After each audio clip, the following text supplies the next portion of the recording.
Звездаларға массаж жасап жүрмін. Мен олармен подружкам деп өтірік айттым ба сен? Енді өзің түсінші Зылқия.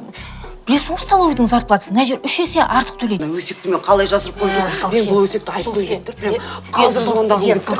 Ешкімге айтпай Жанарға звондаймын қазір видео звонып. Зылқия, тұра тұршы. Немене бізді алдайтын сендерге? Тұра тұр, болды. Жолықтырам.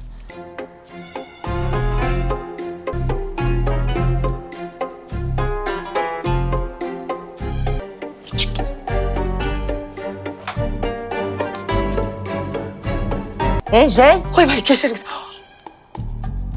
сен не қазақсың ба?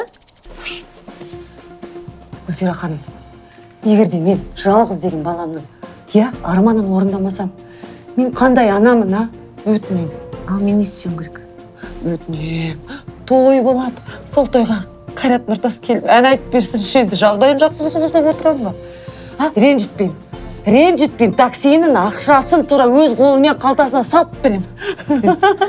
Зуылдап мына жерге қалай кіріп алғансың? Енді балам үшін не істемейсің, Құдайым-ау.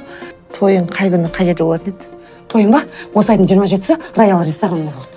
Бағыңа қарай, Қайрат сол күні Алматыда болса көрейін. Сені? Келсін.